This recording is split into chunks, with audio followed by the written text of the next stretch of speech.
तो जाती जागा ती जाती सुटून आलो राहत.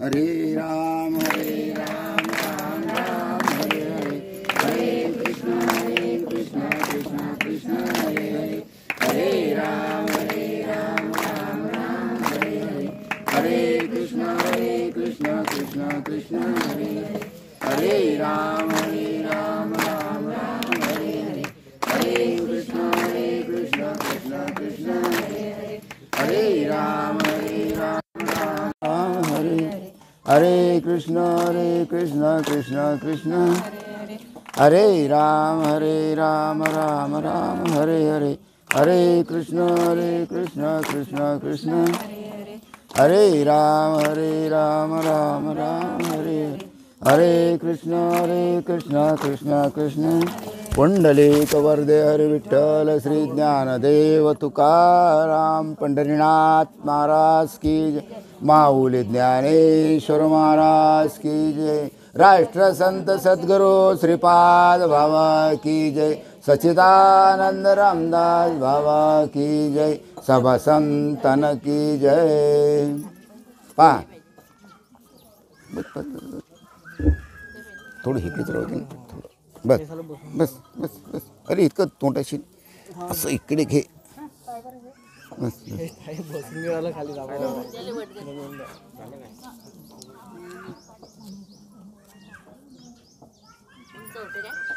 नाही हलते पावर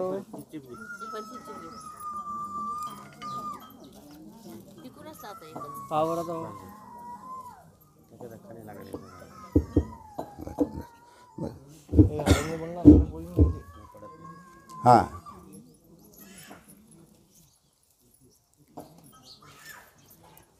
पहा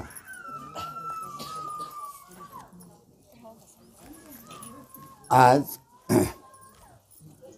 परमपूज्य सद्गुरू केरो बाबा यांची आज पुण्यतिथी आणि त्यानिमित्तानं दरवर्षी हा कार्यक्रम या ठिकाणी ठेवला जातो. मागच्या वर्षीसुद्धा कार्यक्रम झाला. तर सद्गुरू राष्ट्रसंत सद्गुरू श्रीपाद बाबा यांचे गुरु केरो बाबा, बरोबर आहे. केरो बाबाचे गुरु बंड बाबा, नाही काय. अशा प्रकारे ही गुरु परंपरा चालत आलेली आहे, ते तुमच्या आमच्यापर्यंत, बरोबर आहे. तर या ठिकाणी केरो बाबाच्या पुण्यतिथीनिमित्त आपण सर्वजण या ठिकाणी जमलो. त्यानिमित्तानं हा सत्संग ठेवलेला आहे. खाण्यापिण्याची सोय केलेली आहे, काही चिंता करायची नाही. तर गुरुर् ब्रह्मा गुरुर्विष्णू गुरुर्देव महेश्वरा, गुरु साक्षात परब्रह्म तस्मै श्री गुरुवे नमः. फक्त म्हणाय पुरतच का? शब्द येतं का तिकडे? ऐकू येतं का शब्द? शब्द ऐकू येतं? हे थोडं लहान कर, थोडं मामूली. ऐकू येतं का? आवाज घोगरा येतो, स्पष्ट आवाज येतो काय? दूरून आवाज चांगला येते, येतो ना. हां बा. तर आज आत्मसाम्राज्य प्राप्त होण्याकरता गुरुकृपेची आवश्यकता आहे. काम खलास, याच्या व्यतिरिक्त काहीही शिल्लक राहत नाही. आत्मसाम्राज्य प्राप्त होण्याकरता म्हणजे आत्मस्वरूपाची ओळख होण्याकरता, आत्मस्वरूपाचा अनुभव येण्याकरता गुरुकृपेची आवश्यकता आहे. जोपर्यंत गुरुकृपा होत नाही तोपर्यंत जीवाचा उद्धार नाही. त्याच्याकरता गुरुकृपेला महत्त्व दिलेलं आहे, बरोबर आहे. मग असं सर्व साधू संतांनी म्हटलेलं आहे. श्रुतीशास्त्रात सुद्धा हेच आहे. आणि अर्वाचीन संत जे आहे त्यांनी सुद्धा एकमतानं हेच ठरवलेलं आहे, हेच सांगितलेलं आहे की बाबा रे, तुमच्या जीवाचा जर उद्धार करायचा असेल तर गुरुकृपेशिवाय उद्धार नाही. तुम्ही म्हणतो या महाराजाकडे जातो, कोणी या महाराजाकडे जातो, या महाराजाकडे जातो. अरे 56 महाराज आम्ही ढूंढतो, 56 महाराजाच्या पाया लागतो, पण आत्मस्वरूपाची ओळखच नाही. स्वस्वरूपाची ओळखच नाही, मी आत्मा आहे हे कळतच नाही. चाललं पाया लागणं. किती पाया लागाल? अरे जिंदगीभर पाया लागत बसले, गुरुकृपा होणार नाही. आणि गुरुकृपेशिवाय आत्मस्वरूपाची प्राप्ती होणार नाही, हे गॅरंटी. आणि म्हणून भगवंतानं उद्धवाला एकनाथी भागवतामध्ये हाच उपदेश केलेला आहे. आणि हेच ज्ञान भगवंतानं नाही काय अर्जुनाला सांगितलेलं आहे. स्वामी रामकृष्ण परमहंसांनी हेच ज्ञान स्वामी विवेकानंदांना सांगितलेलं आहे. आणि म्हणून आज ते अजरामर आहेत. एकनाथ महाराजांनी हेच गुह्य गोष्ट नाही काय, एकनाथ महाराजांना ही गुह्य गोष्ट त्यांचे सद्गुरू कोण सांगितलेली आहे? जनार्दन स्वामींनी सांगितलेलं आहे. हीच गुह्य गोष्ट ज्ञानेश्वर माऊलींना निवृत्तीनाथांनी सांगितलेली आहे. मग कोणती गुह्य गोष्ट असेल हे मात्र कोणी त्याचा विचार, खाओ पिओ मजा मारो एक दिन ऐशी मर जाओ, दुःखात पडा मरा, जन्म मरणाच्या फेऱ्यात अटका, जन्मत जा मरण घेत जा दुःख भोगत जा, हेच धंदे चालू आहे जगात. पण या गोष्टीचा विचार करणारा वेरडा. म्हणून म्हटलेलं आहे ज्ञानदेव म्हणे नाम हे सुलभ. सुलभ म्हणजे कठीण काय? ज्ञानदेव म्हणे नाम हे सुलभ आणि सर्वत्र दुर्लभ विरळाने. अरे ते सर्वकडे आहे, सर्वीकडे ओतप्रोत भरलेलं आहे, पण दुर्लभ एखाद्यालाच ते कळते. आणि तेही गुरुकृपेशिवाय कळत नाही. मग आता ज्ञानेश्वर माऊलींनी खोटं लिहून ठेवलं असेल काय? पण यावर कोणी विचार करतो का? कोणीच विचार करत नाही. कारण विचार करणाराच विरळा. बरोबर आहे. ज्याला देवाच्या ठिकाणी अत्यंत भक्ती, जेवढी आम्ही भगवंताच्या ठिकाणी भक्ती करतो का, जेवढी आम्ही आमचा भगवंतावर भाव आहे, श्रद्धा आहे, विश्वास आहे, तेवढाच गुरुच्या ठिकाणी असावा. नुसतं म्हणाय करता नाही गुरु ब्रह्मा गुरु विष्णू गुरुदेव गुरु साक्षात परब्रह्म. अरे गुरु हा साक्षात भगवंत आहे, विठ्ठल आहे, राम आहे, कृष्ण आहे. गुरु साक्षात परब्रह्म तस्मै श्री गुरुवे नमः. मग आता खोटं लिहून ठेवलं काय? मग गुरुला परब्रह्म, गुरुला देव, गुरुला भगवंत मानणारे किती आहे याच्यात सांगा? कोणीच नाही, एकही नाही. बरोबर आहे. मग तुम्ही जर म्हणता गुरु साक्षात परब्रह्म आहे, गुरु भगवंताचं स्वरूप आहे, तर त्यावर भाव ठेवणं, विश्वास ठेवणं, श्रद्धा ठेवणं हे आपलं कार्य आहे, काम आहे. बरोबर आहे. म्हणायच्या गोष्टी नाही. बरोबर आहे. आणि त्यालाच ग्रंथातरी सांगितलेले अर्थ यथार्थपणे समजतात. ज्याचा गुरुवर भाव, त्यालाच ज्ञान कळते, त्यालाच ज्ञानेश्वरी भागवत कळते, त्यालाच तत्व कळते. मग गुरुच्या आवश्यकतेबद्दल मागे दत्ताने सुद्धा किती गुरु केले? 12 गुरु केले. आत्मस्वरूपाची प्राप्ती झाली नाही. किती गुरु केले? 24 गुरु केले, नाही प्राप्ती झाली. शेवटी बापाचेच पाय धरावे लागले. कोणाचे? अत्री ऋषीचे. बाबा मी तुम्हाला शरण आलो, शरण आलेल्याला मला उपदेश करा. त्यावेळी अत्री ऋषींनी दत्ताला उपदेश केला. आणि मग तो अनुभव गुरुचरित्रामध्ये पुष्कळशा अध्यायामध्ये आलेला आहे. आणि शेवटच्या अध्यायातच अगदी स्पष्ट आहे. आणि तोच उपदेश दत्तात्रयांनी नारायणमाला जानवलकर, जनार्दन स्वामी वगैरे वगैरे जे काही होऊन गेले त्या संतांना तो उपदेश केलेला आहे. त्यामुळे येथे आणखी लिहिण्याचे काही वाटत नाही. फक्त एवढेच सांगावे वाटते की झाडून सर्व संतांनी आणि आश्चर्यासारख्या महापुरुषांनी गुरुभक्तीची आणि गुरुकृपेची महती वर्णन केलेली आहे. गुरुभक्ती आणि गुरुकृपा. गुरुभक्ती कशा करता? गुरुकृपे करता. गुरुकृपा कशा करता? आत्मस्वरूपाच्या प्राप्ती करता. आत्मस्वरूपाची प्राप्ती कशा करता? जीवाचा उद्धार करण्याकरता. हे एकामागून ही साखळी आहे, साखळी. याच्यातली साखळी तुटली की गेले कामातून.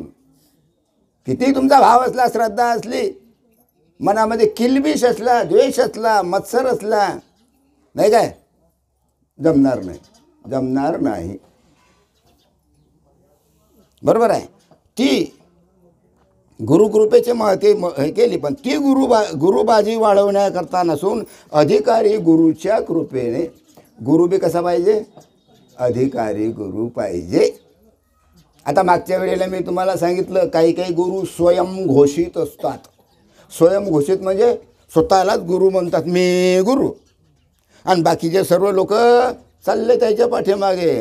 गुरुचा मोठा आश्रम, गुरुची एवढी संपत्ती, गुरु एवढं मोठं कार्य करून राहिले, एवढा मोठा पैसा, अडका कोट्यवधी रुपये गुरुजवळ. का? स्वयंघोषित गुरु. त्या गुरुलाच गुरुची महती कळली. स्वयंघोषित गुरु, मीच गुरु. पण त्याच्या पाठीमागे परंपरा नसते. जो स्वतःला गुरु समजतो त्याच्या पाठीमागे परंपरा नाही. अरे परंपराच नाही तर जीवाचा उद्धार होईल का? असे स्वयंघोषित गुरु किती आहे पहा, विचार करा, वाचा. वाचण्यात आम्हाला माहिती आहे कुठं टाईम भेटते. खायला प्यायला, मजा मारायला, इकडे तिकडे फिरायला संसारात टाईम आहे, आणि अध्यात्म विषय प्राप्त करून घेण्याकरता आमच्याजवळ टाईम नाही. अरे काय कामाची अशी जिंदगी. हां, मग अधिकारी गुरुच्या कृपेने शिष्याच्या अंतःकरणात ब्रह्मभाव प्रगट होतो, ब्रह्मभाव संचारतो. ब्रह्मभावाचा संचार झाला पाहिजे, ब्रह्मभाव प्रगटला पाहिजे. आणि हा निसर्ग नियमच आहे, हे त्यांनी जाणल्यामुळे केले आहे. आता संत झाले तरी ते मानव देहधारीच होते. प्रत्येक संत मानव देहधारी आहे. प्रत्येक संताला शरीर आहे, हात पाय नाक डोळे. तुकाराम महाराज, ज्ञानेश्वर महाराज, एकनाथ महाराज, अरे जेवढे संत होते हे देहधारी होते, देहधारी. त्यांनी देह धारण केलं की नाही? हां, काय एकदम निर्गुण निराकारामध्ये तुम्हाला उपदेश केला आणि करता येईल का तो? उपदेश करण्याकरता देहधारी सद्गुरूची आवश्यकता आहे, मानव देहधारी. म्हणून भगवंतानं सुद्धा अवतार घेतला, म्हणजे देह धारण केला. रामाचा झाला, कृष्णाचा झाला, देहधारी नाही काय, मानव देहधारी. त्यामुळे त्यांच्याकडून भ्रमप्रमादशीलतेमुळे चुकीने सांगणे होईल असे मानले तरी जीवाची परम आप्त श्रुती माऊली हिने सुद्धा वर सांगितल्याप्रमाणे गुरुभक्तीची आवश्यकता सांगितलेली आहे. गुरुभक्तीशिवाय फळ नाही. जो गुरुभक्ती करतच नाही त्याला फळ मिळणारच नाही. गुरुभक्ती दाखवायची नसते. गुरुभक्ती ही अंतःकरणापासून पाहिजे, वरून दाखवायची नाही. गुरु आहे, या खा प्या, हात दाबा, पाय दाबा, डोके दाबा, त्याला गुरु मानत नाही. जो स्वतःची सेवा करून घेतो त्याला गुरु मानत नाही. अंतःकरणापासून गुरुवर काय पाहिजे? श्रद्धा पाहिजे. मग गुरुभक्तीची आवश्यकता सांगितलेली आहे. त्या अर्थी देहभावाने भारले जाऊन त्यात शंका घेणे हे केव्हाही कल्याणकारक होणार नाही. केवढी मोठी गॅरंटी दिली. तुम्ही त्या गुरुला जर मानव देहधारी म्हटलं किंवा मनुष्य रूप म्हटलं तर तुम्ही देहभावाने भारले जाल. आणि देहभावाने भारले अशी तुमच्या अंतःकरणात शंका निर्माण झाली तर मात्र तुमचं कल्याण होणार. आहे गुरु, तो येतो जातो, खातो पितो बसतो उठस, झाड आहे, कल्याण नाही होणार. कारण तुम्ही त्याला भावनेनंच पाहिलेलं आहे. तारुण्यावस्था प्राप्त झाल्यानंतर स्त्री प्राप्तीची इच्छा होणे हे साहजिक आहे, हे काही कोणाला सांगावं लागत नाही. तशी मुमुक्षु अवस्था प्राप्त झाल्यानंतर जो मुमुक्षु असतो, मुमुक्षु कशाला म्हणतात? ज्याला भगवंत प्राप्तीची कळकळ आहे, ज्याला भगवंत प्राप्त झाला पाहिजे अशी ज्याच्या अंतःकरणात तळमळ आहे त्याला म्हटलेलं आहे मुमुक्षु. मग मुमुक्षी अवस्था प्राप्त झाल्यानंतर त्याला गुरुप्राप्तीची तळमळ लागणं स्वाभाविक आहे, किंवा गुरुची भेट झाली पाहिजे अशी त्याच्या अंतःकरणात तळमळ. उदाहरणार्थ, स्त्रीविषयक आवडी पुरुषाला उत्पन्न होत नाही, तो तृतीय पुरुष असला तरी पाहिजे किंवा इंद्रिय शक्ती पूर्णतावस्थेत न पोचलेले बालक तरी असला पाहिजे. याप्रमाणे ज्याला गुरु आवडी उत्पन्न झाली नाही अथवा होत नाही तो नास्तिक असला पाहिजे. त्याला नास्तिक म्हणतात. वरवरचे सोंगो परमार्थात चालत नाही. आणि जिकडे पाहसान तिकडे वरवरच देव सुरू आहे. जिकडे पाहसान तिकडे वरवर. हे काय आहे? कीर्तन, प्रवचन, भागवत, अमुक टमुक, हे काय आहे? सप्ते काय आहे? वरवरचं चालू आहे. त्याच्या आत घुसा. ज्ञानेश्वर माऊलींनी ज्ञानेश्वरी लिहिली, त्याच्या आत घुसा. नुसतं वाचू नका. वाचारंभन आहे ते. आम्ही नुसतं वाचतो. कशा करता? दाखवण्याकरता. मी फार धार्मिक आहे, मी फार अन्नदाता आहे, हे दाखवण्याकरता सप्तेपारायण आहे. आपलं बोलणं कळलं काय? कोणाच्या बापाला भीत नाही. चाल ये, बाप दाखवण्याचं श्राद्ध कर. उदाहरण आमच्याजवळ चालत नाही. कशा करता हे? दाखवण्याकरता चालत नाही. आम्ही फार धार्मिक आहो, आम्हाला कोणी चांगलं म्हटलं पाहिजे याच्याकरता परमार्थ नाही. तुम्ही तुमचं नुकसान करून राहिले हे लक्षात ठेवा. मग तो नास्तिक असला पाहिजे किंवा खरा मुमुक्षू उत्पन्न न झालेला अगदी बद्धावस्थेत असला पाहिजे असे समजावे. अर्थात करू नका असं नाही, करा. ज्ञानेश्वर माऊलींनी ज्ञानेश्वरी लिहिली, त्यामध्ये घुसा. एकनाथ माऊलींनी एकनाथी भागवत लिहिलं, त्याच्यामध्ये घुसा म्हणजे त्याच्यामध्ये काय अनुभव आहे आणि असा अनुभव आम्हाला यायला पाहिजे आणि तो आम्हाला कुठं मिळेल याचा विचार करा. त्याची तळमळ पाहिजे. त्या वेळेला सद्गुरूची भेट होते. मुमे राम बगल में शुरी असं नाही चालत. वरवर देव. कधी जीवाचा उद्धार होईल? होणारच नाही. जीवाच्या हृदयात निरनिराळ्या भावांचा जो संचार होतो तो दुसऱ्याच्या शब्दशक्तीपेक्षा भावशक्तीनेच होत असतो. किती सुंदर शब्द आहेत.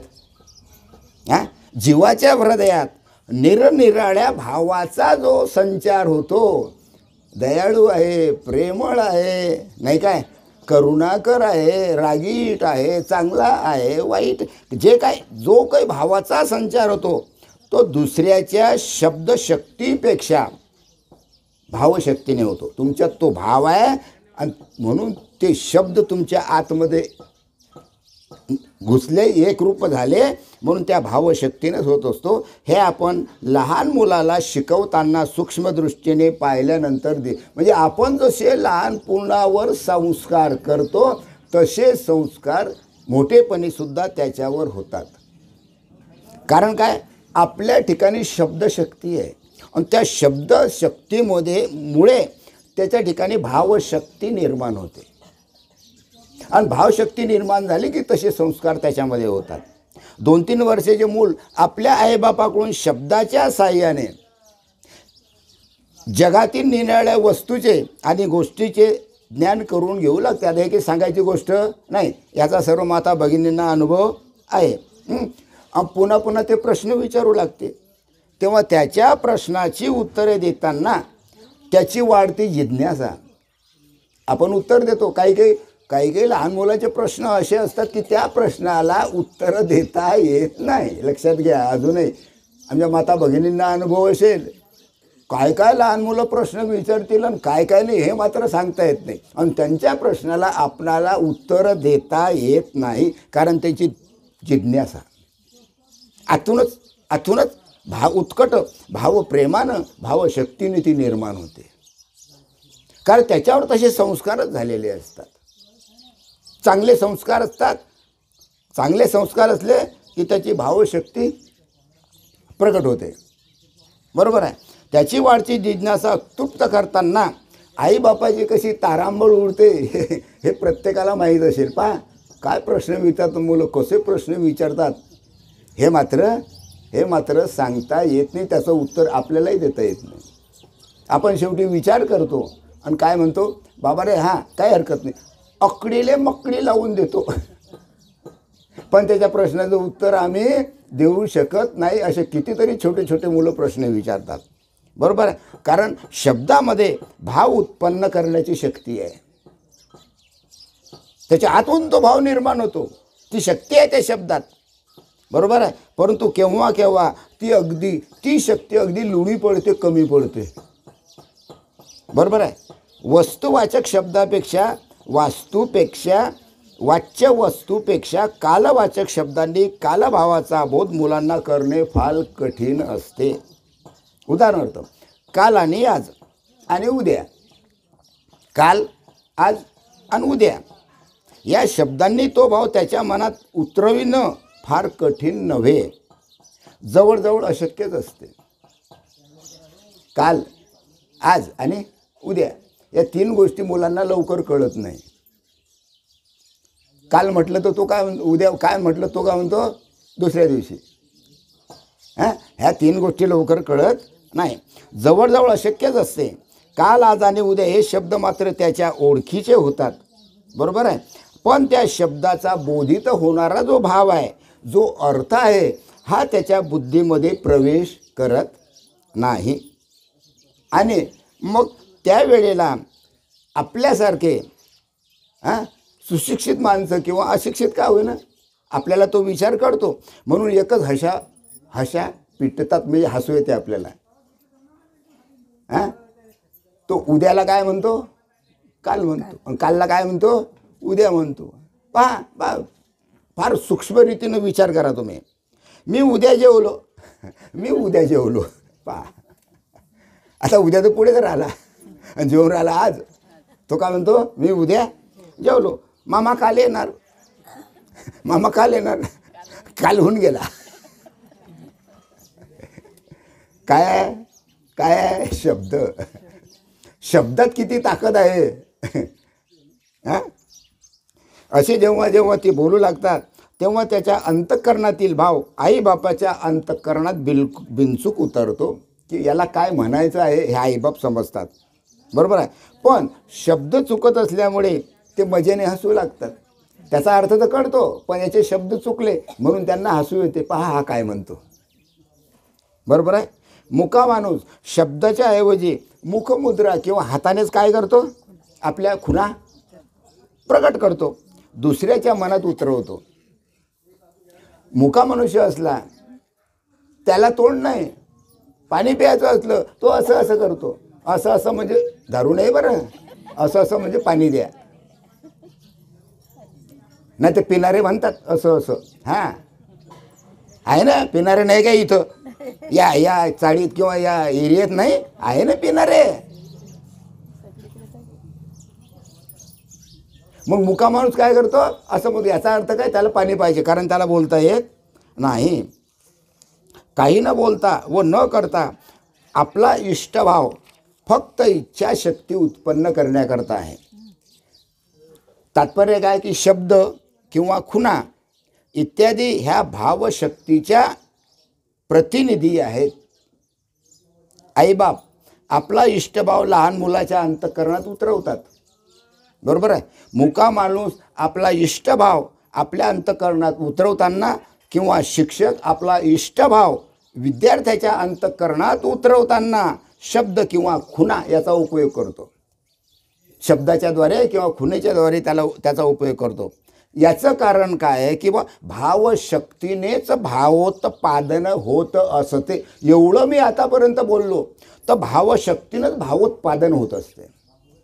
जर भाव असेल तर भावोत्पादन होईल. लक्षात घ्या, शब्द लक्षात घ्या. काय लावले आहे ना, भावोत्पादन. अजायले अनुभव नाही, तू तर म्हणणारच आहे असं. ज्याला अनुभव आहे त्याला बरोबर हा माझा सत्संग समजेल. ज्यांनी नाम घेतलेलं आहे त्यांना समजेल. नाही तर फक्त येरे माझ्या मागल्या या कानाने ऐका या कानाने सोडून द्या. 12 वाजले खाल्लं की मोकळे. बरोबर आहे, त्याला परमार्थ म्हणतात. मग भावशक्तीनेच भावोत्पादन होत असते, हे निर्विवाद अगदी सत्य आहे. भावशक्ती प्रेषण, ऐकून घ्या, शब्द लक्षात घ्या. भावशक्ती प्रेषण ज्याचे जितके जोरदार असेल तितके भावोत्पादन त्वरित होते, ताबडतोब होते. केव्हा केव्हा या कामी कालाची मार्ग प्रतीक्षा करावी लागते. भावोत्पादन प्रगट होण्याकरता काही वेळेला काय होते, काळाची मर्यादा, काळाची प्रतीक्षा करावी लागते. म्हणजे त्याची वाट पाहावी लागते आपल्याला, कारण भावोत्पादन होत नाही. त्याची आपल्याला काय वाट पाहावं. आता एखाद्याला नाम दिलं, त्याला त्या दिवशी काही अवस्था होत नाही, मग दुसऱ्या दिवशी, तिसऱ्या दिवशी, काही काहीला 8 दिवसानं, 15 दिवसानं, अरे आम्हाला 3 वर्ष लागले भावोत्पादन प्रकट होण्याकरता. तुम्हाला कोणाला 1 दिवस, कोणाला 2 दिवस, कोणाला ताबडतोब, आणि कोणाला नाम न देताही त्याच्या अंतःकरणामध्ये भावोत्पादन प्रकट झाले. कोणता बुवा सांगेल तुम्हाला, कोणता कीर्तनकार, भागवतकार सांगेल, सांगा ना.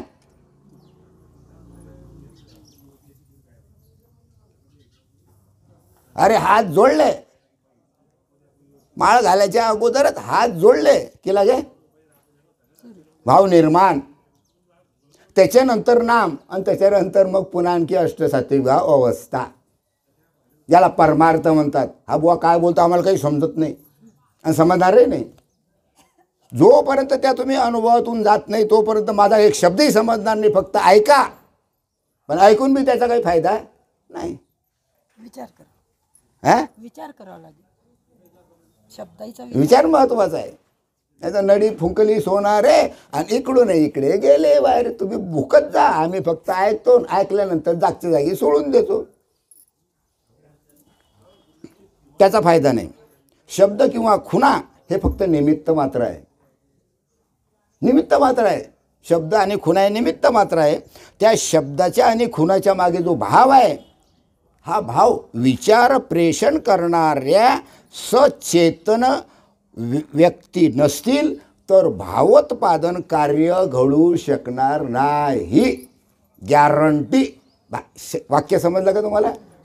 वाक्य समजलं? पुन्हा एकदा सांगतो. त्या शब्दाच्या आणि खुणाच्या मागे जर भाव आणि विचार प्रेषण करणाऱ्या सचेतन व्यक्ती नसतील, म्हणजे त्याच्या आतमधली चेतना जागृतच नसेल, बरोबर आहे. मग त्याच्या ठिकाणी असलेले जे शब्द आणि खुणा आहे, याच्याद्वारे त्याच्या ठिकाणी भाव प्रगट होणार नाही. भाव प्रगट होण्याकरता सचेतन व्यक्तीची आवश्यकता आहे. त्याच्या आतमध्ये असलेली चेतन शक्ती जागृत पाहिजे. सद्गुरूच्या आतमध्ये असलेली जी चेतन शक्ती ही जागृत पाहिजे, तरच तो शिष्याच्या आतमध्ये असलेली चेतन शक्ती जागृत करेल आणि त्याला आत्मानुभव, त्याला आत्मस्वरूपाची ओळख. अरे याचीच जर चेतन शक्ती जागृत नाही, तो काय सांगणार लोकांना? चालली बळबळ करणं, बळबळ जाई. कारण त्याच्या ठिकाणी सचेतन व्यक्तीच शिल्लक नाही, सचेतनताच नाही. आणि त्याच्यामुळे भावोत्पादनाचं जे कार्य आहे हे त्याच्याकडून होणार नाही. गॅरंटी. तुम्हाला स्वामी विवेकानंदाचं उदाहरण देतो. पटत असेल तर पहा, नाही तर आपल्या आपल्या घरी जाऊन झोपून राहा, खा प्यान, काही जरूरत नाही. 2 वर्षापासून आम्ही इथं प्रवचन करतो. शिरलं कोणाच्या डोक्यात? फक्त साधकाच्या डोक्यात शिरलं आहे, फक्त साधक. आणि हे सर्व साधक बसलेले आहे इथं. जे साधक नाही ते बाहेर आहे, घरी आहे. आपलं बोलणं कळलं काय? पटत असेल या, नाही तर नका येऊ, काही जरूरत नाही. बोलणं आमचं काम आहे, ऐकणं ना ऐकणं तुमचं काम आहे.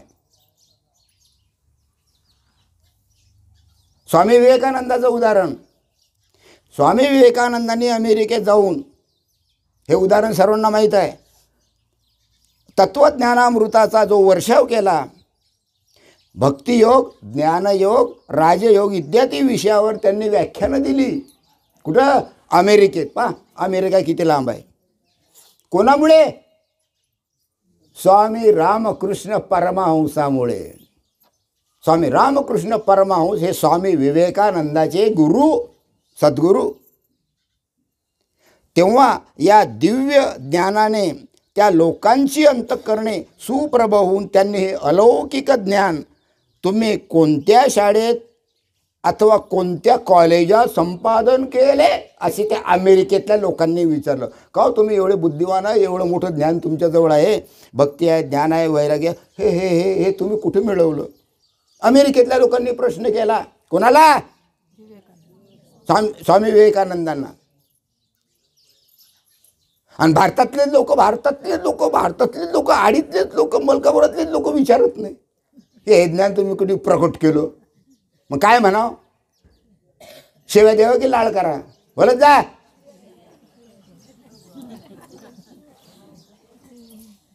विचार करण्यासारखी गोष्ट आहे. आणि परमार्थ आहे विचाराचा आहे, नुसत्या गप्पा मारायचा परमार्थ नाही.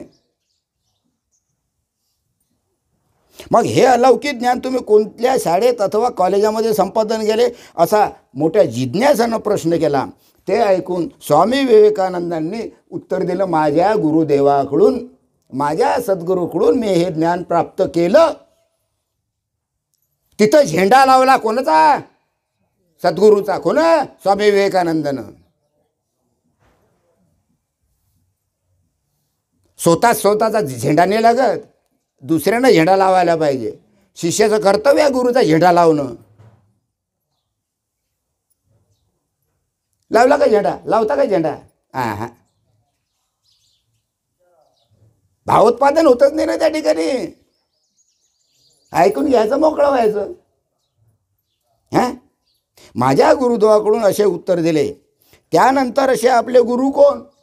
महत्त्वाचा प्रश्न आहे. आपले गुरु कोण याची माहिती आम्हाला सांगाल काय? असं अमेरिकेतल्या लोकांनी स्वामी विवेकानंदांना विचारलं. तेव्हा विवेकानंदांनी, तुमची ऐकण्याची इच्छा असेल तर आम्ही आनंदाने सांगू, असे सांगून त्याबद्दल एक दिवस ठरवला. तुमची इच्छा आहे ना? इच्छा आहे ना? माझे सद्गुरू कोण आहे? तुमची इच्छा असेल तर एक दिवस ठरवू आपण, मी सांगतो. मग वर्तमानपत्रातून जाहीर केलं की या दिवशी स्वामी विवेकानंदांचे भाषण आहे, भक्ती ज्ञानपर. त्या दिवशी ते माहिती ऐकण्यासाठी कुतूहलाने श्रोत्यांची भयंकर गर्दी, खूप लोकांची गर्दी त्या ठिकाणी झाली स्वामी विवेकानंदांचं भाषण ऐकण्याकरता. व्याख्याते व्याख्यान देण्याला उभे राहिले. आता विद्वान पंडित तिथं सर्वच होते. स्वामी विवेकानंद शिकागो परिषदेमध्ये संपूर्ण विद्वान पंडित त्या ठिकाणी होते. सर्वजण भाषण द्यायला लागले. भाषण झालं की बाजूला, भाषण झालं की बाजूला, भाषण झालं की बाजूला. सर्व अमेरिकेतले लोक ऐकत होते. स्वामी विवेकानंदांनी सांगितलं, मला फक्त 5 मिनिट द्या, 5 मिनिट द्या. नाही म्हणता म्हणता आखरी तयार झाले. काय हरकत नाही, हा पोरगा आहे ना, बोलू द्या, बोलेल 5 मिनिट, काय बोलते पाहू तरी. श्रोते समुदाय तर व्याख्यात्याच्या मुखातून बाहेर पडणारी मुक्तापणे झेंड्यात उत्कंठित झाली होती.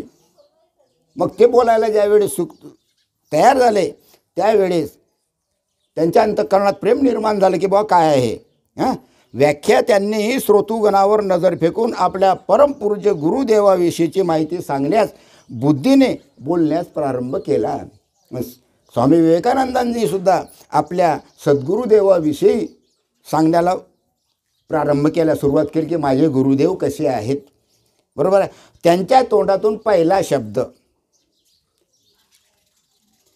काय? माय मास्टर. कोणता शब्द निघाला? माय मास्टर, म्हणजे माझे गुरुदेव, माझे सद्गुरू, हा पहिलाच शब्द निघाला. आणि मग बाकीच्या गोष्टी. विद्वान पंडित नव्हते का तिच्यात? काय कळलं त्याला? काहीच कळलं नाही. पण एका शब्दामध्ये सर्व सर्व सर्व श्रोतृगण मंत्रमुक्त झाला. माय मास्टर म्हणजे माझे सद्गुरू. आणि नंतर सांगितलं सिस्टर्स अँड ब्रदर्स. खलास झाली, जिंकली सभा. 5 मिनिट कशाला पाहिजे, एका सेकंदात जिंकून घेतली सभा स्वामी विवेकानंदांनी. इथं झाले किती सत्संग होता तर काही नाही, या कानाने ऐकायला या कानाने सोडून द्या. सत्संगी तसेच आहे, बाकीच्या लोकांना म्हणून काही फायदा नाही. अरे एवढं कोणी सांगणार नाही, कोणी सांगत नाही महाराष्ट्रात, सांगणार नाही माझ्या इतका कोणी. काय बोलून राहिले, काय गोष्ट करून राहिले तुम्ही. माय मास्टर म्हणजे माझे गुरुनाथ असे त्यांच्या तोंडून शब्द निघाले. त्याबरोबर गुरु स्वरूप त्यांच्या डोळ्यापुढे उभे राहिले. माय मास्टर म्हणजे माझे गुरुदेव हा शब्द निघता बरोबर गुरुचं स्वरूप त्याच्या स्वामी विवेकानंदांच्या डोळ्यापुढे उभं राहिले आणि त्यांचा कंठ दाटून आला. बरोबर बरोबर बरोबर त्यांच्या अंगावर काटे आले, त्याच्या डोळ्यामध्ये पाणी आलं. कोणाच्या? मग आमच्या डोळ्यात कधी पाणी हा?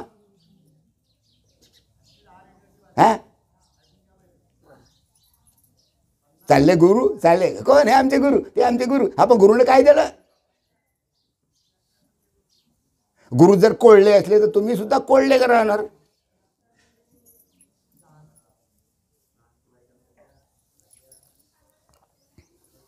त्याबरोबर गुरुस्वरूप त्यांच्या डोळ्यापुढे उभं राहून कंठ दाटून आला.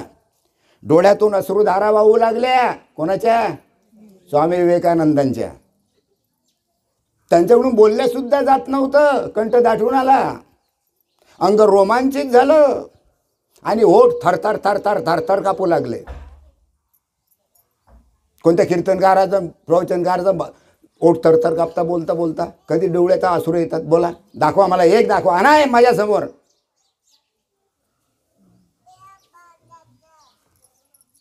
आपलं बोलणं गंमत नाही, बोंबीच्या देठापासून आहे. बाप दाखवण्याचं श्राद्ध कर, उधारी चालत नाही. पैसा फेको तमाशा देखो, हा सूर्य हा जयद्रथ आमने सामने. आज देवदेव करा, 100 वर्षाने तुम्हाला देव भेटणार, मेला तरी देव भेटणार नाही.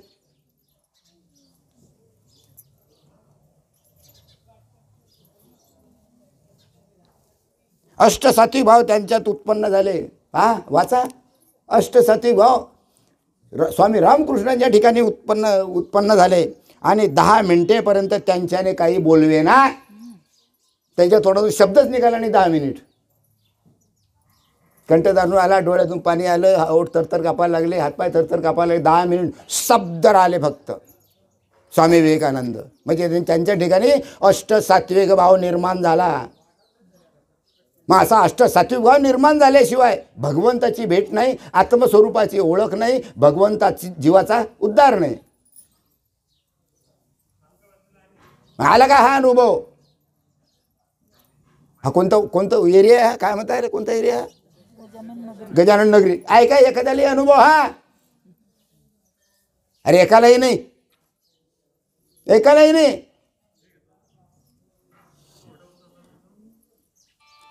देव देव करून राहिले. काय कामाचा तुमचा देव?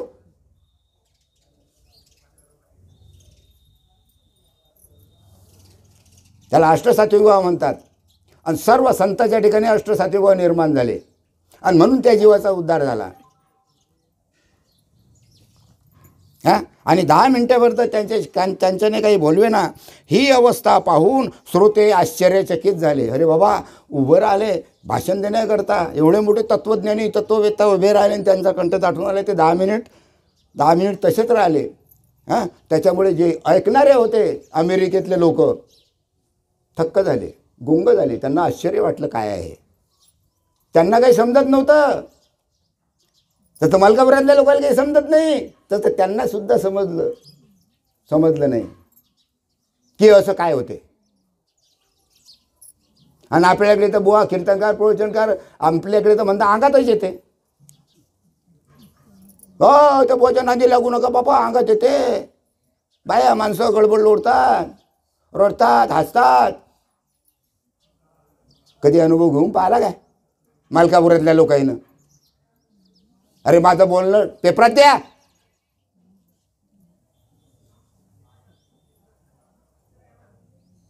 जे सत्य आहे ते बोललंच पाहिजे. फसवण्याकरता नाही आम्ही इथं. श्रीपाद बाबाच्या कृपेनं आम्ही हे कार्य करून राहिलो. कारण शरीराला काही मार वगैरे लागून जखम दुखापत झाल्याशिवाय, आईबापाशी कोणीतरी मेल्याशिवाय डोळ्यातून अश्रू येत नाही. अरे आईबाप मेलं, कोणी मेलं तर कसं डोळ्यातून अश्रू येते? आपल्या शरीराला काही दुखम झालं, ॲक्सिडेंट झाला, किती रडता तुम्ही. पोरगा मेला, बायको मेली, वही मेला तर वही मेला, किती रडता तुम्ही. मग तसं भगवंता करता रडा ना. कोणी रडलं का असं भगवंता करता? आले काय भगवंता करता डोळ्यातून अश्रू? चालले देव करायले. आम्ही खूप धार्मिक आहे, चालले आपले. कशी काय भक्ती निर्माण होईल? भगवंता करता डोळ्यातून अश्रू यायला पाहिजे, गळगळ अश्रू यायला पाहिजे, कंठ दाटू यायला पाहिजे. आमचं कोणी मेलं तरच आमच्या डोळ्यात अश्रू येतात, नाही तर अश्रू येतच नाही. ते जागच्या जागी अंदरच असतात. ते कोणाला मरायची वाट पाहण्याकरता कोणी मेलं की लगे अश्रू बाहेर आले, तोपर्यंत नाही. काय कठीण परिस्थिती आहे. किती अज्ञान आहे, किती अज्ञान आहे, किती अंधश्रद्धा आहे, किती अविद्या आहे.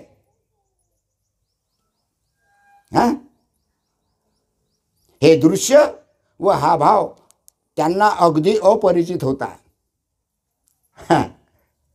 त्याला माहीतच नव्हतं. त्या लोकांना अमेरिकेतलं हे काय गोष्ट आहे त्याला माहीतच नव्हतं.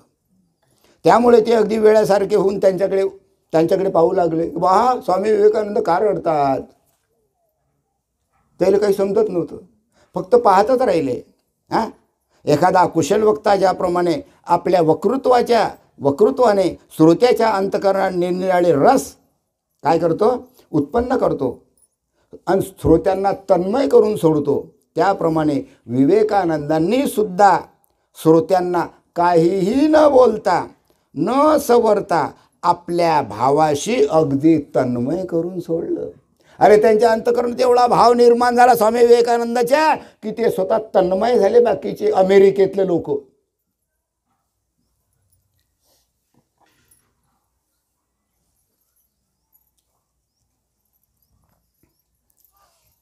स्वामी विवेकानंदांचे हे गुरुप्रेम निगुरे लोक कसे जाणू शकतील?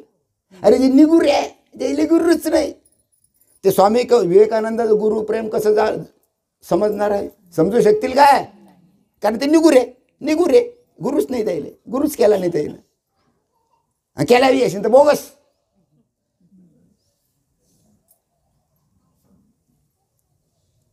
कारण त्यांच्या ठिकाणी भावोत्पादन निर्माण झाला नाही. याच्या ठिकाणी काय होईल हो? म्हणून त्याला निगुरे म्हटलं. निगुरे गुरु नसलेले. मग विवेकानंदाच्या ठिकाणी जे गुरुप्रेम होतं हे निगुरे लोक जाणू शकणार नाही.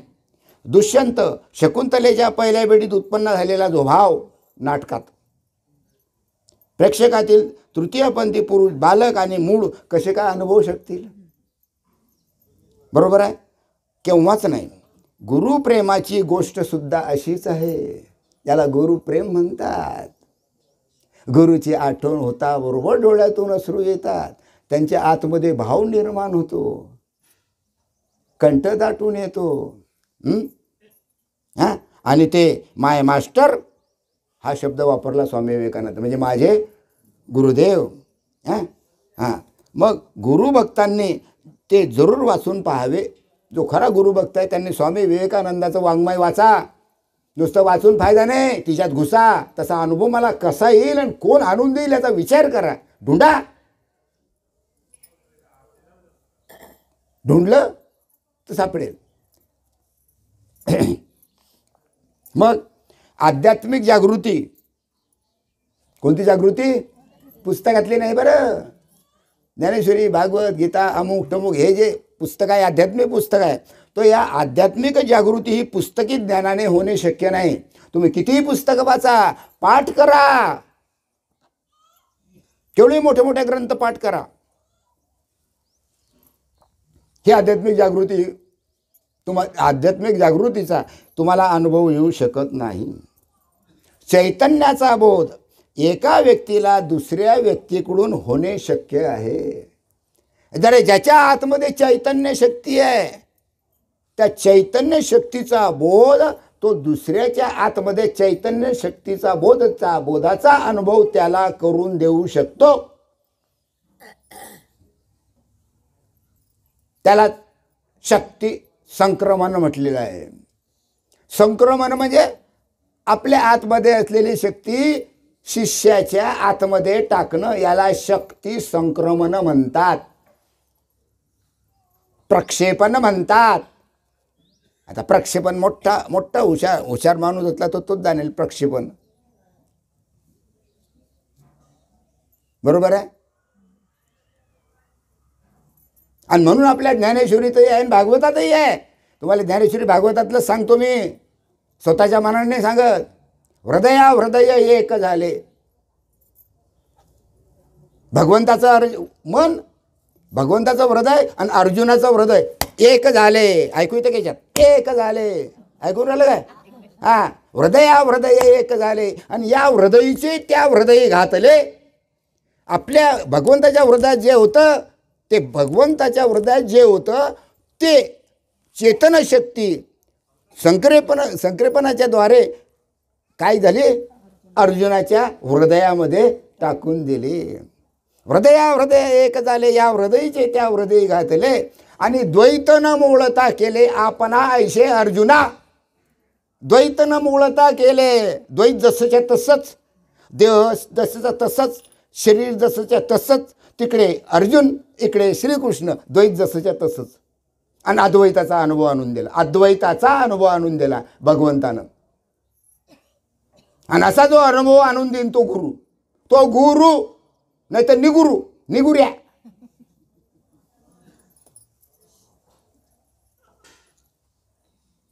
ताबडतोब भगवंतानं त्याला आपल्यासारखा अनुभव आणून दिला. भगवंताला जो अनुभव होता तो अनुभव त्याला आणून दिला. कोणाला? अर्जुनाला. बसा पटकन तिथंच बसा. बसा. हां हां. मग दुसऱ्या कोणत्याही साधनाने होणे शक्य नाही. किती साधनं वापरा जमणार नाही. हां, विवेकानंदांचा विस्तृत मराठी उतारा मागे आला आहे. बरोबर आहे. तो पुन्हा हवा तर तुम्ही वाचून पहा. स्वामी विवेकानंद, पहिले सांगितलं तुम्हाला, स्वामी विवेकानंदाचं वाङ्मय तुम्ही वाचा. किती भारदस्त आहे. हां, शाळेत व कॉलेजात तीच पुस्तके शिकविली जातात. आहे ना, अध्यात्म विषय आहे ना शाळेमध्ये, आहे.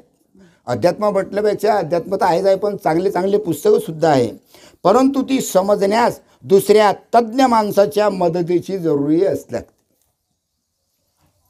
कोणताही विषय समजून घ्यायचा असला, गणिताचा म्हणा, विज्ञानाचा म्हणा, इतिहासाचा, कोणताही विषय समजून घ्यायचा असला तर त्याला तज्ज्ञ माणूस पाहिजे. आता हे पोरं कॉलेजमध्ये शिकतात, कोणी BE, कोणी ME, नाही काय, कोणी MBBS, कोणी वकील, LLB, नाही काय.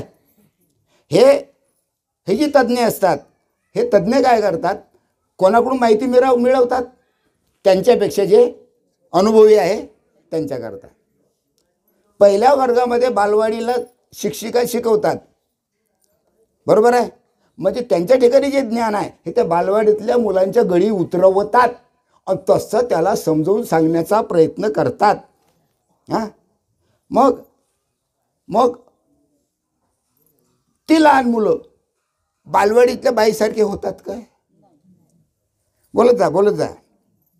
नुसती पुस्तके वाचून ज्ञान झाले असतं तर शाळा आणि कॉलेज इत्यादीची गरजच नसते. म्हणजे पुस्तकामध्ये जे आहे ते जर वाचलं तर शाळेची काही आवश्यकता नसते. कारण भौतिक ज्ञानाची जर ही कथा, तर अभौतिक आणि अतींद्रिय ज्ञानाची काय गोष्ट आहे हो. हां, साहेबाशी लोटांगण घालण्यास कमीपणा वाटत नसतो. एखादा साहेब असला, आपली जर चूक झाली तर साहेबाचे हात जोडतील, साहेबाच्या पाया पडतील, साहेब चूक झाली माफ करा, याच्या पुढे असं होणार नाही. साहेबाच्या पायावर लोटांगण घालतील, पण एखाद्या सत्पुरुषाच्या पायावर किंवा देवाच्या मूर्तीसमोर डोकं ठेवण्याची लाज वाटते. वाटते की नाही? आता आमच्या इथं शिवचैतन्य मंदिर आहे, रस्त्यावरून लोक जातात, मस्त मोटरसायकलवर जातात. इकडे मंदिर आहे महादेवाचं, रस्त्याने सायकल चालली.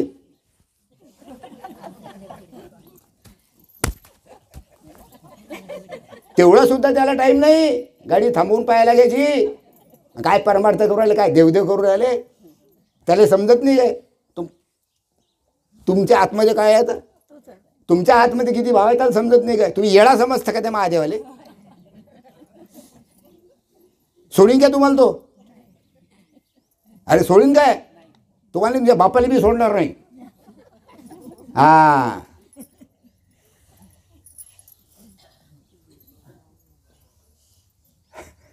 सर्व नक्कल सुरू आहे रे बाबा. जिकडे पाहसान तिकडे नकलाच नकला. मी सुद्धा नकला करत होतो. हो, पण शेवटी नक्कल म्हणजे आणि अस्सल म्हणजे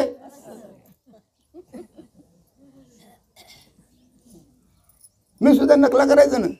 भले लोक असत महालगीन कवा होणार हे नकलीचं नाव. इतके लोक हसत रे बाबा बाबा, दुमते पोळू पोळू लोक हसत, इतके हसत. महालगीन का होणार आहे का नाही? शेवटी नक्कल म्हणजे पण तिच्यामध्ये कपडे घालणं पडतं, ओबड ओबड कसे बी फाटके तुटके येळं चाललं आपलं. शेवटी नक्कल म्हणजे नक्कल. अस्सल आहे का तिच्यात? नाही. अस्सल केव्हा? नक्कल झाल्यानंतर मग ते कपडे काढून टाकायचे आणि आपलं चांगलं हे करायचं. हां, अस्सल. असं सर्व नक्कल सुरू येतात. अस्सल बाजूलाच राहिलं. हां, मग कारण डोके नमवल्याशिवाय अहमला मोठा धक्का बसतो. काय? डोके नमविण्याने अहमला धक्का बसतो. आपण जर पाया लागलो तर आपला अहंकार तसाच राहील आणि आम्ही अहंकार सोडायला काही तयार, म्हणून आमचं डोकं टेकत नाही. ताट मी देख लेंगे कोण आहे, अविदर माझ्यासारखं कोणीच नाही. अरे फोत्र्या तोंडाच्या काहीच नाही. तू विचित्र धंदे आहे. हां, कारण डोकं जर टेकवलं तर अहमपणाला मोठा धोका बसतो. तो असह्य झाल्यामुळे नको असतो आणि तो असह्य होतो आणि तो काही आपल्याला सहन होत नाही. शरीराला जर दुखापत झाली तर ती सोसता येते. शरीराला जर त्रास झाला, जखम झाली, ॲक्सिडेंट झाला तर सहन करता येईल. पण अहमला जर थोडीशी दुखापत झाली तर ते सहन होत नाही, रात्रभर झोप येत नाही. एवढा अहमपणा, अभिमान, अहंकार एवढा खतरनाक आहे. रात्रभर झोप येत नाही, कारण त्या अहमला ठेच पोचते ना. परंतु परमार्थात ह्या अपूर्ण अहमभावाला ठेचावेच लागते. परमार्थामध्ये ठेचावं लागते. तुमच्याकडे जो अहंकार आहे, मी पण आहे, मोठे पण आहे, त्याला ठेचून काढा. अहंकार बाजूले साळा. हां, किंबहुना त्याला ठेचल्याशिवाय परमार्थच होत नाही. जोपर्यंत अहंकार आहे तोपर्यंत परमार्थ होणार नाही. अहंकार बाजूला सारा, अहंकार नाहीसा करा तरच तुम्हाला परमार्थ साधता येईल, नाही तर नाही. हा निसर्ग नियमाचा आहे. पण गुरु केल्यानं मात्र हे सहज शक्य होते. ज्यानं गुरु केला, ज्याने गुरु नाही केला त्याचा जन्म व्यर्थ गेला. नुसतं थोडा ज्याने गुरु नाही केला त्याचा जन्म व्यर्थ गेला. मग यानं गुरु केला नाही त्या जन्म व्यर्थच आहे. जसा जन्माला आला तसाच मर. पुन्हा तोडत दाखवू नको. पण यावंच लागते. कर्म शिल्लक असते. पुन्हा दुःख भोगण्याकरता यावंच लागते. पुन्हा जीवन सुरू. पुन्हा झटके खाता संसारात. पुन्हा मरतात, पुन्हा जन्माला येतात, पुन्हा मरतात, पुन्हा जन्म याचं चक्र चालूच असते. कारण गुरुची साथ नाही ना. जीवाचा उद्धार कसा होईल? हां,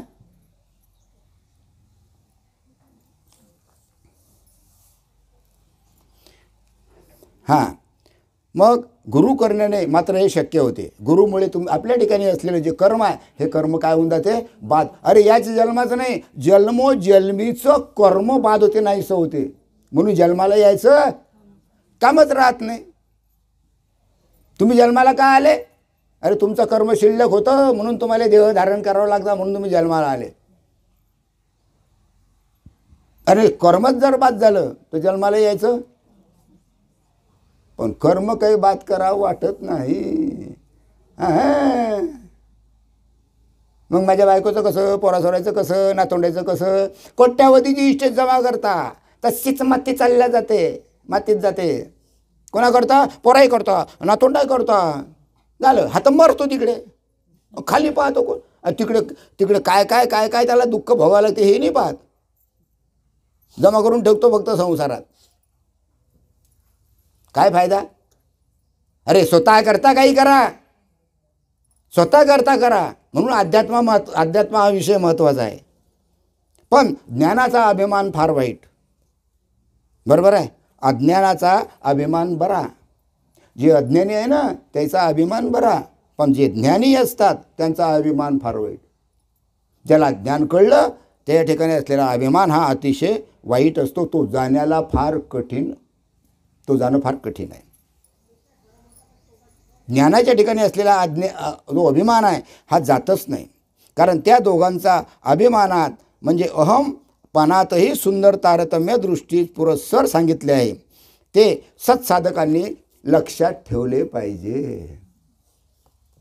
लक्षात ठेवलं पाहिजे की मला अहंकार तर होऊन नाही राहिला. आणि अहंकाराच्या पोटी सर्वच येतात. अहंकाराच्या पोटी, मीपणाच्या पोटी द्वेष येतो, मत्सर येतो, खोटं बोलणं येते, नाही काय, सर्व सर्व सर्व सर्व गुंडाळते. मग तो एवढा वर जाऊन सुद्धा तो तोंड फिरवतो आणि पुन्हा जैसे ते पुन्हा खाली येतं. सोपी गोष्ट नाही. अज्ञानाचा अहंकार सोडेल, पण ज्ञानाचा अहंकार अतिशय कठीण आहे, तो सोडल्या जात नाही. म्हणून अहमचे गाठोळे सुटून आणि फुटून जाण्याकरता गुरुसेवा सांगितली आहे. म्हणून हा अहंकार नष्ट होण्याकरता गुरुची आवश्यकता आहे. म्हणून आपण म्हणतो गुरु कर. काय म्हणतात? गुरु कर. गुरु कर म्हणजे काय? याचा अर्थ काय? तुमच्या ठिकाणी असलेला अहंकार नाहीसा कर. गुरु कर याचा अर्थ लघु हो. लघु हो म्हणजे लहान हो. लहान हो म्हणजे पायापळ. अहंकार सोडून दे. हा, तो नाही सुटला तर काहीच नाही. गुरु करणं याचा अर्थ लघु होणे, लहान होणे. हा, त्याच वेळेला तो अभिमान जातो. मग आणि जर हे तत्व न जाणता हवी तेवढी गुरुभक्ती केली तर ती सर्व व्यर्थ जाते. अहंकार जर गेला नाही, तुम्ही जर गुरुभक्ती करत राहिले, हरिभक्ती करत राहिले तर त्याचा काहीही फायदा नाही, काहीच फायदा नाही. कारण मी एक मोठा हरिभक्त, मी एक मोठा गुरुभक्त, हा नवीन अभिमानाचा दगड त्याच्या उरावर बसतो. माझ्यासारखा गुरुभक्त कुणीच नाही, माझ्यासारखा हरिभक्त कुणीच नाही. हा अहंकार त्याच्या डोक्यावर बसतो. त्याच्याकरता हा अहंकार सोडणं महत्त्वाचं आहे. हां, समजत नाही पण तो नकळत बसतो. हे जाणून कृपाळू संत नामदेवराव देवाकडे कळकळीची मागणी मानतात. म्हणून आमच्या नामदेव महाराजांनी कळकळींचं मागणं मागलं देवाकडे. अहंकाराचा वारा न लागो राजसा. साधूच्या तोंडपाठ, टाळकऱ्याच्या तोंडपाठ, हे शब्द मी वाचतो. हे अहंकाराचा वारा न लागो राजसा, माझी या विष्णुदास भाविकाशी. गेला काय अहंकार? जातो काय अहंकार? उलट वाढतो जसाच्या तसाच. भजनी लोक, अरे आलं आलं आलं भजनी लोक, अरे आलं पहा, सांगायचं काही जरूरत नाही, आपोआपच येते ते. अरे जे मुखात येते, जे अंतकरणात असते ते बाहेर निघतेच. हो, हे महत्त्वाची गोष्ट आहे. भगवंत बोलतो कारण सद्गुरूच बोलतो. तो भगवंतच आपल्या मुखाच्याद्वारे बोलतो. आम्ही नाही बोलत. आमचं फक्त हे थोबडं फक्त याच्याकरता आहे, बोलण्याकरता. पण बोलणारा धनी मात्र, बोलणारा धनी सद्गुरू अलगच आहे. तोच बोलतो. तो कुठून बोलतो? मागच्या वेळेला सत्संगात सांगितलेलं आहे, परे वाचे वाचून बोलतो. परेतून त्याचं बोलणं असते. परेतून जर त्याचं बोलणं असलं तर आपोआप बसणाऱ्या व्यक्तीच्या मुखातून बरोबर ते शब्द बाहेर पडतातच. आणि म्हणून आलं इथं भजनी लोक. काय समजून राहिलं काय? हां, भजनी लोक हे मागणे भजनाच्या शेवटी देवाकडे रोज मागतात. आता सांगितलं तुम्हाला. पहा, माझ्या ध्यानीमनी नव्हतं पण बोलून गेलो. आता लिहिलेलं आहे की नाही याच्यात?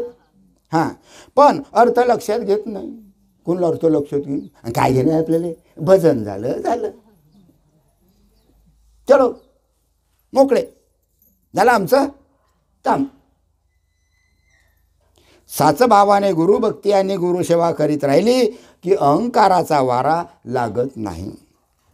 जर खरोखर भावानं श्रद्धेनं जर गुरुभक्ती केली तर कोणत्याच प्रकारचा अहंकार शिल्लक राहत नाही. आणि असे झाले म्हणजे अहमभावाचं जे अधिष्ठान रूप जो आत्मभाव आहे, तो आत्मभाव, तो ब्रह्मभाव त्या ठिकाणी उदय पावतो, प्रगट होतो. भाषा कळून राहिली काय? भाषा कळून राहिली ना? फक्त साधं गायलेच कळी. या दोन्ही आळीतल्या लोकांनी कळणार. हां, बोलणं बा बरोबर आहे. सांगा नाही तर काय.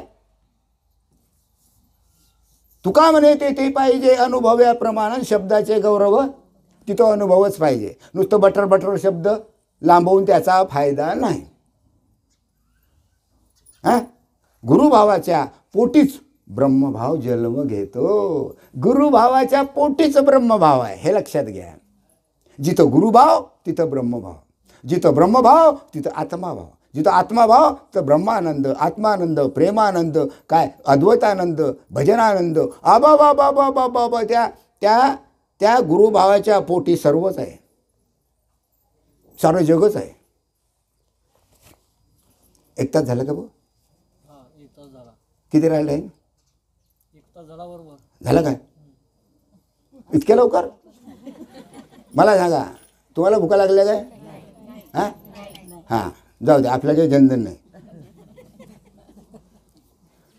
10 मिनिट. हां, दुधापासून दही. हां, कंटाळून गेलो ऐकून. कोण? बाकीचे लोक नाही, फक्त साधक तुम्ही. दुधापासून दही. मग आता दुधाच्या पोटी दही, दह्याच्या पोटी ताक, ताकाच्या पोटी लोणी, आणि लोण्याच्या पोटी तूप. बरोबर आहे की नाही? हे जसे एका पोटी एक उत्पन्न होणं हा निसर्ग नियमच आहे. एकापासून दुसरं, दुसऱ्यापासून तिसरं, त्याच्या पोटी ते, त्याच्या पोटी ते, हे निसर्ग नियम आहे. बरोबर आहे. पण दुधापासून जर आपल्याला दही करायचं असलं तर पहिले काय करावं लागेल? दूध गरम करावं लागेल. गरम शब्द लक्षात द्या. गणपतीचा मकईचं रसाचा रसापस उन्हाळ्यात येतेच. गरम दूध गरम करायचं. हे बा, एक बोट पहा, दूध गरम करायचं. बरोबर आहे. हे एकदा गरम केलं मग काय होते? थोडं हे झाल्यावर तिच्यावर इरजण टाकायचं. इरजण टाकल्यावर काय होईल? त्याचं दही घुसळायचं. काय होईल? ताक. बरोबर आहे. ताकात काय नाही, ताकातून काय निघेल? लोणी. मग लोणी खाता का तुम्ही? पुन्हा गरम करायचं. किती वेळा गरम केलं? 2 वेळा. मग गरम केल्यानंतर त्याचं काय होईल? तूप. आणि ते तूप खा. असं 2 वेळा संत सद्गुरू 2 वेळा गरम करता शिष्याले. मलकापुरात कोणता माणूस 2 वेळा गरम केला? आणा माझ्यासमोर. हा ना, तुम्ही सगळे गरम झाले 2 वेळा.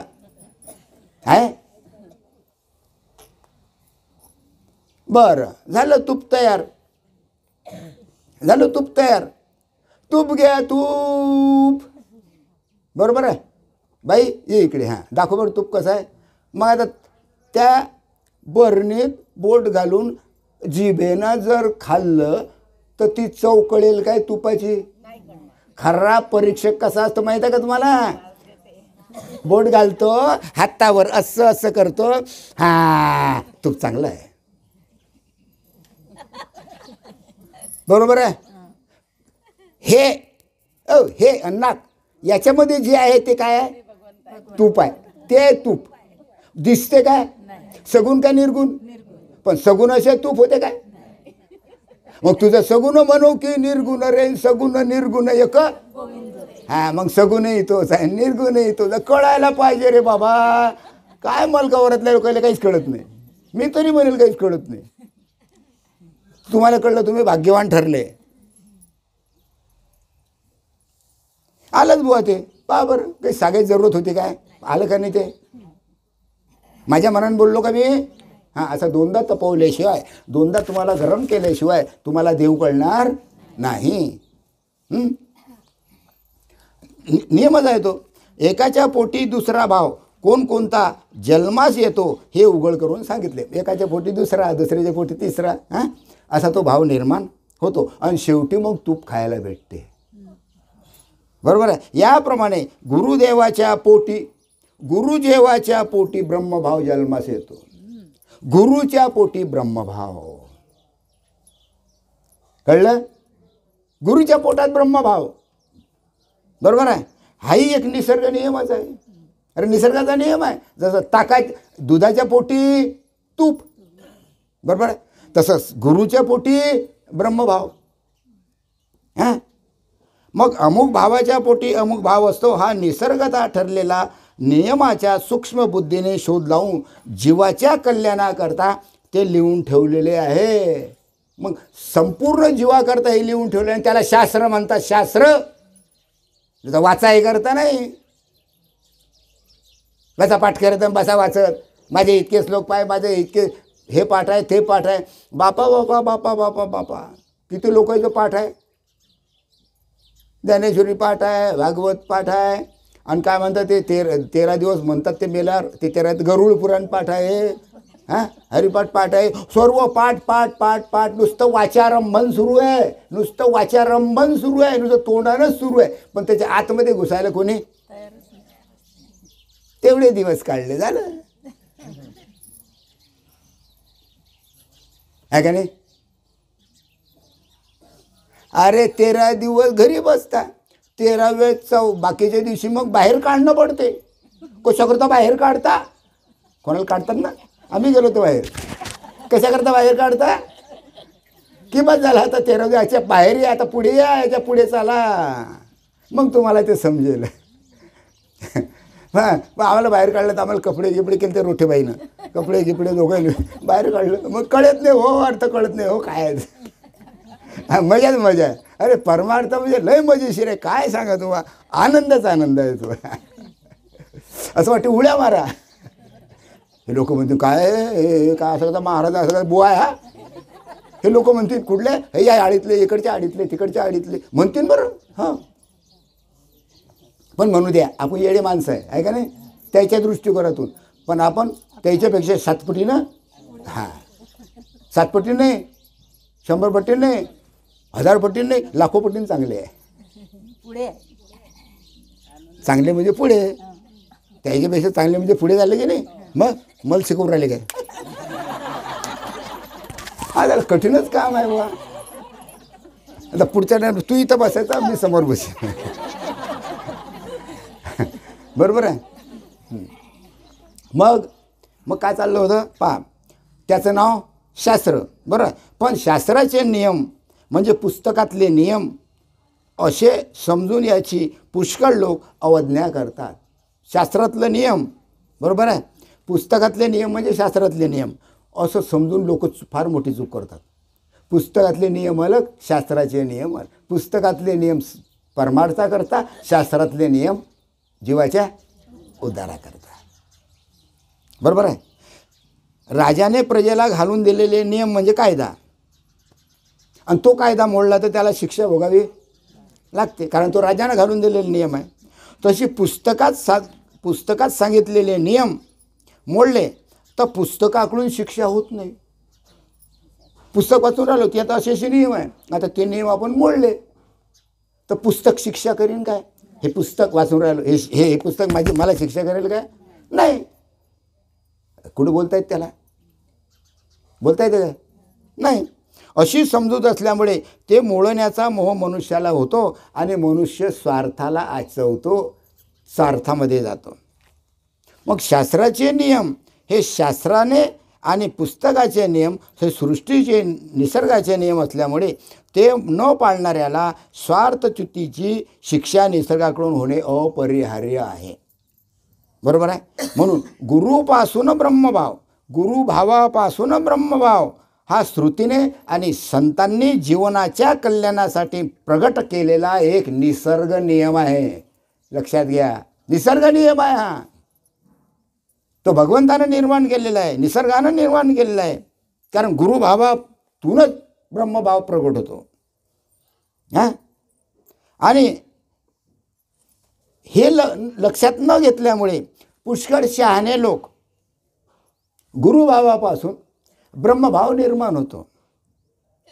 गुरुभावापासून ब्रह्मभाव हा श्रुतीने आणि संतांनी जीवनाच्या कल्याणासाठी निर्माण केलेला निसर्ग नियम आहे. पण तो लक्षात न घेता पुष्कळसे शहाणे म्हणजे अतिशहाणा म्हणजे त्याचा बैल रिकामा. परंतु शहाणे लोक निज स्वार्थाला आचवतात, म्हणजे स्वतःचा स्वार्थ विसरून जातात. मग आमचा स्वार्थ काय? भगवंताची प्राप्ती हा आमचा स्वार्थ, आत्मस्वरूपाची ओळख हा आमचा स्वार्थ. हा स्वार्थ ते विसरून जातात आणि दुःखामध्ये पडतात. हे अतिशय दुर्दैवाची दुःखाची गोष्ट आहे. जर यदा कदाचित आज झालेला हा जो सत्संग जर तुम्हाला आवडला असेल तर सबस्क्राईब करा. बरोबर आहे. म्हणजे आम्ही तुम्हाला असे नवनवीन व्हिडिओ ऐकायला आम्ही तयार राहू. बरोबर आहे. हां, बरोबर आहे. सबस्क्राईब करसाल ना? हां, सबस्क्राईब करा म्हणजे आम्हाला जरा आनंद होईल. बरोबर आहे. तर आज माझी झालेली सेवा माझे सद्गुरू श्रीपाद बाबा यांच्या चरणी अर्पण करतो आणि माझे 2 शब्द संपवतो. परंतु जर यदा कदाचित माझ्याकडून बोलण्यामध्ये काही चूक झाली असेल, कारण काय माझं बोलणं कळलं काय पुढच्याकडच्या या साडीतल्या इकडच्या खटकते. बरं, हा बुवा काही बोलतो खटकते. हां, काय हरकत नाही. तर उदाहरण तर करणानं आईच्या प्रेमानं मला क्षमा करा. एवढं बोलून मी माझे जी सेवा आहे ही सद्गुरूचरणी अर्पण करतो आणि माझे 2 शब्द संपवतो. पुंडलिक वरदे हर विठ्ठल श्री ज्ञानदेव तुकाराम. पंढरीनाथ महाराज की जय. माऊली ज्ञानेश्वर महाराज की जय. राष्ट्रसंत सद्गुरू श्रीपाद बाबा की जय. सच्चिदानंद रामदास बाबा की जय. सब संतन की जय.